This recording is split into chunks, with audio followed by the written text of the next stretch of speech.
आप देख रहे हैं इंडिया टाउन न्यूज, भारत की बात।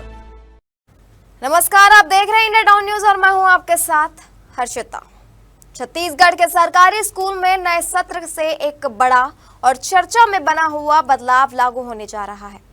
अब कक्षा की शुरुआत केवल किताबों और पाठ्यक्रम से नहीं होगी, बल्कि दिन की शुरुआत मंत्रोच्चार और सांस्कृतिक गतिविधियों से की जाएगी।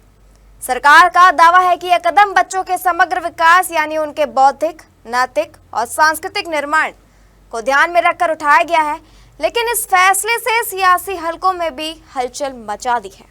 आखिर क्या है ये नई व्यवस्था, इसमें छात्रों को क्या करना होगा और क्यों इस पर पक्ष और विपक्ष आमने सामने है?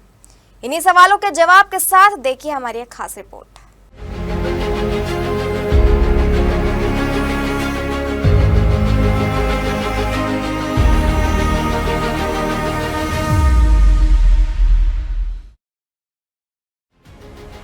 छत्तीसगढ़ के सरकारी स्कूलों में आगामी शैक्षणिक सत्र से एक नई व्यवस्था लागू होने जा रही है, जो शिक्षा के साथ साथ सांस्कृतिक मूल्यों को भी केंद्र में रखती है। 16 जून से शुरू होने वाले इस नए सत्र में सभी विद्यार्थियों के लिए 5 मंत्रों का पाठ अनिवार्य किया जाएगा।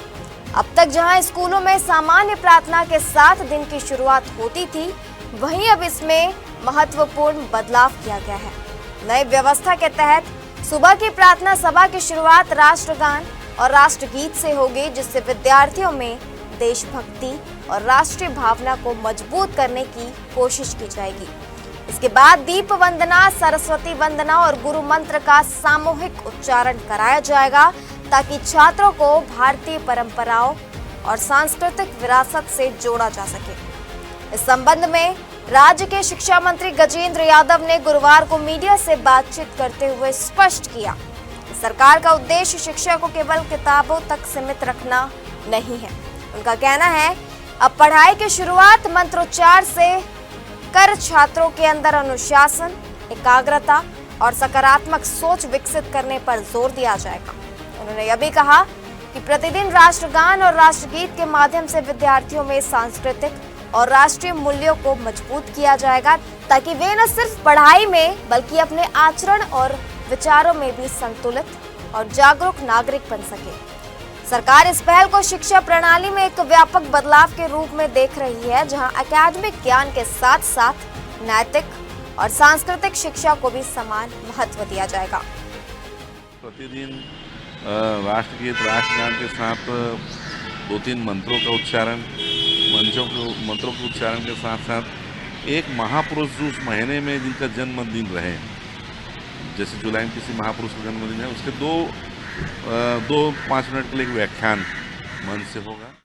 इस पूरे बदलाव को लेकर राज्य के शिक्षा मंत्री गजेंद्र यादव ने साफ किया है कि सरकार शिक्षा को अब केवल किताबों और परीक्षाओं तक सीमित नहीं रखना चाहती। उनका कहना है कि शिक्षा का असली उद्देश्य बच्चों का समग्र विकास है, यानी ऐसा विकास जिसमें केवल एकेडमिक ज्ञान ही नहीं बल्कि नैतिक मूल्यों, व्यवहारिक समझ, रचनात्मकता और सामाजिक जिम्मेदारी का भी समावेश हो।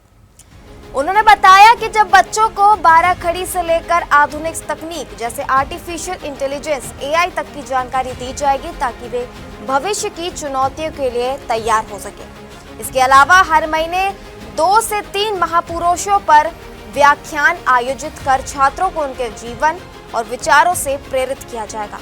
हालांकि इस फैसले पर विपक्ष ने कड़ी प्रतिक्रिया दी है। इसके साथ ही उन्होंने मंत्रोच्चार से स्कूलों की शुरुआत करने की घोषणा भी की। विपक्ष ने खड़े किए सवाल। उधर प्रदेश कांग्रेस कमेटी के अध्यक्ष दीपक बैज ने सरकार पर निशाना साधते हुए कहा कि सरकार मूलभूत सुविधाएं उपलब्ध कराने में विफल रही है। इस वजह से अब इस तरह के फैसलों से ध्यान भटकाने की कोशिश कर रही है। उन्होंने आरोप लगाया कि अभी तक कई स्कूलों में बच्चों को किताब तक उपलब्ध नहीं हो पाई है। वहीं ITI के तहत प्रवेश प्रक्रिया भी सुचारू रूप से नहीं चल रही। दीपक बैज ने आगे कहा, प्रदेश के कई स्कूलों में शिक्षकों की कमी है और बालिकाओं के लिए शौचालय जैसी बुनियादी सुविधाएं भी नहीं है। ऐसे में मंत्रोच्चार लागू करना प्राथमिकता नहीं होनी चाहिए। उन्होंने यह भी सवाल उठाया कि क्या सरकार सरकारी स्कूलों को शिशु मंदिर की तरह चलाना चाहती है। शिक्षा व्यवस्था पूरी तरह से चरमरा गई है।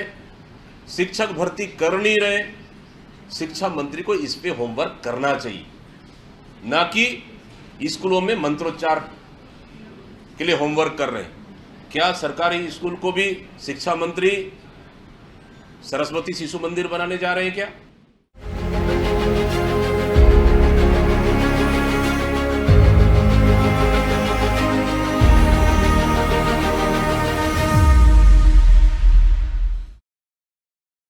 तो छत्तीसगढ़ में शिक्षा के इस नए प्रयोग ने नई बहस को जन्म दे दिया है। एक तरफ सरकार इससे बच्चों के समग्र विकास और सांस्कृतिक जुड़ाव की दिशा में बड़ा कदम बता रही है, तो वहीं विपक्ष इसे प्राथमिक मुद्दों से ध्यान भटकाने की कोशिश करार दे रहा।